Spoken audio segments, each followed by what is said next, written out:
Harry Potter is well into his second year at Hogwarts, and unfortunately for him and his peers, the Chamber of Secrets has reopened, leaving several students petrified and the rest fearful for their lives. In response, the fraudulent Gilderoy Lockhart starts a dueling club, and it is then revealed that Harry is a Parseltongue, someone who can speak to and understand snakes. His psychological journey in this book touches on many timeless themes like identity, the battle between good and evil, the importance of truth and choice, as well as the power of freedom and friendship. I've always loved Chamber of Secrets. There is a mythic feel to it, a story that is both relatable and enchanting. Since encountering it in 2002, it has been one of my favourite Harry Potter films and books, although not other fans will agree. It's a perfect example of J.K. Rowling's magnificent ability to use universal archetypes and Jungian psychology to tell a captivating story, and this topic has also fascinated the Canadian psychologist Jordan Peterson, who has made significant commentary on Harry Potter and J.K. Rowling. Some time back, Harry Potter Theory, a wonderful YouTube channel, released a thought-provoking video about whether Jordan Peterson was correct about Harry Potter's success and also brilliance, that drew heavily on mythology and universal archetypes. It's a great video, as Harry Potter Theory makes the case for and against Jordan Peterson's arguments, while remaining politically agnostic, which I appreciate and will do here. Harry Potter Theory points out the potential pitfalls in overthinking and assuming J.K. Rowling's intentions, which is something I will address in this video. Overall, Harry Potter Theory's video is balanced and fair. I want to add a hopefully unique take to this discussion, one that is both appreciative of Jungian psychology and its potential in fantasy literature. I'm Madeline Rose Jones, and I study history, literature, and culture. Welcome to Snowy Fictions.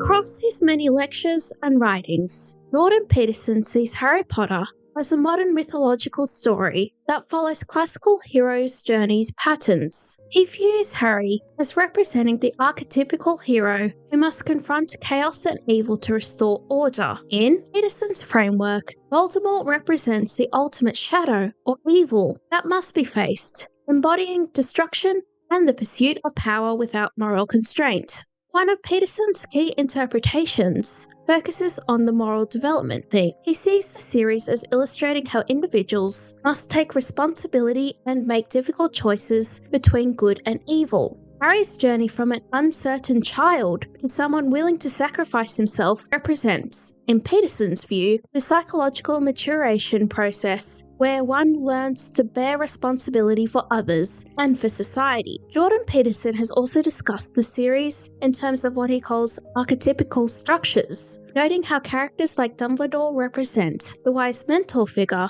and how the school setting represents a protected space for growth and learning. He sees the gradual revelation that the adult world is more complex and morally ambiguous as Harry discovers Dumbledore's flaws as reflecting real and genuine psychological development. In addition, he has interpreted the story's emphasis on choice, particularly Dumbledore's line that it is our choices that show who we truly are, far more than our abilities, as aligning with his emphasis on personal responsibility and the importance of individual moral decisions. Peterson views the series as successfully capturing timeless mythological themes in a contemporary setting, making ancient wisdom about heroism, sacrifice, and moral courage accessible to modern audiences, including young people navigating their own moral development. This is an obvious strength to Harry Potter, and one that fans clearly treasure.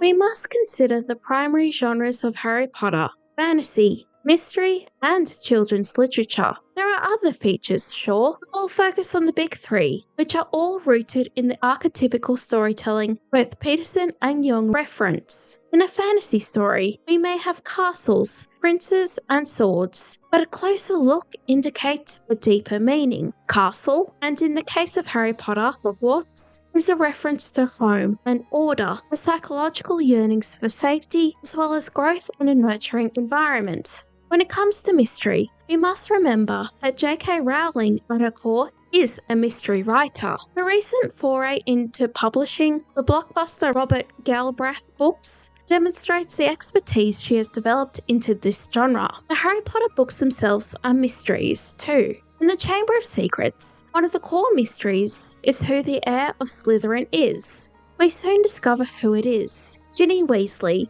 as well as the true identity of Tom Riddle. Beyond providing intense psychological exhilaration and payoff, the mystery finishes in a final showdown of sorts, where some of the most intense imagery of the Harry Potter world comes into action. Harry stabbing the basilisk with Gryffindor's sword is linked immensely to not only chivalric traditions, but our own satisfaction at seeing good triumph over evil. The symbolism at play of snakes and swords, as well as magical birds, belongs not only in the wizarding world, but also in psychology. For children's literature, the moral fibre of Jordan Peterson's argument comes into view. His claim is seemingly bold. Is J.K. Rowling really telling us to clean our rooms? Well, not quite. I am not positioning Harry Potter as an endorsement for Peterson's work. I'm more saying that Jordan Peterson understands and appreciates the role of human choice and agency. This approach is quite familiar to children's literature. The rich worlds of Narnia, Peter and Wendy, The Secret Garden, and Mary Poppins are profoundly moralistic, with a strong sense of righteousness and judgment. This is because children's literature has historically played an educational role for readers, as opposed to providing mere entertainment.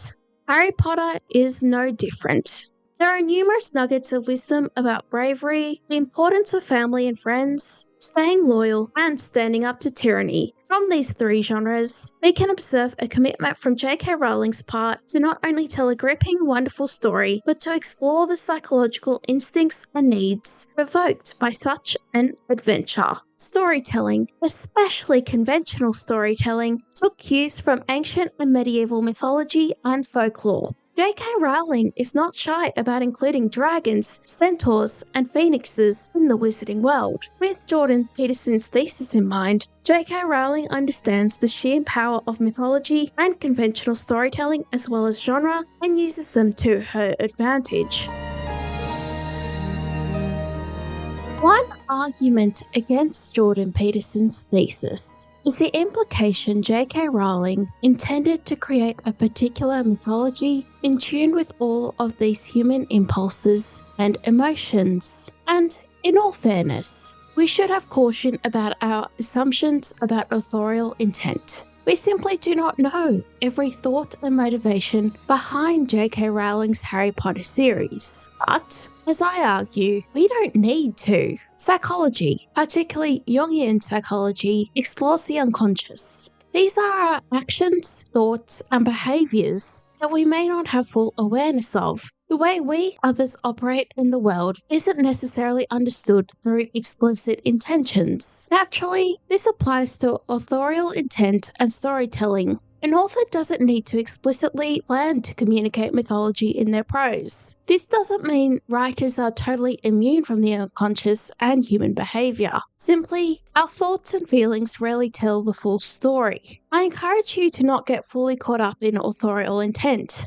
I'm not saying it doesn't matter, but we should be careful about the extent we give meaning to it. That's why theories of the unconscious are so valuable. As a storyteller myself, I've come to realize that much of it isn't science, where you can break narrative down into principles, rules, and accurate predictions. Rather, storytelling is a mystery. When I and others write, much of it comes from intuition and creativity. We don't know how others will react, or the dialogue our work will have with the wider world. Just as a mother cannot predict the life of her unborn daughter, a writer must navigate the mysterious fog known as narrative. What Jordan Peterson argues, that Harry Potter's excellence stems from mythology and archetypes, is one theory, and while I largely agree with it, there are other explanations for why some stories succeed and others don't. Simply telling a timeless story, not in archetypes, may not suffice for commercial and critical success. So, to shift the goalposts a bit,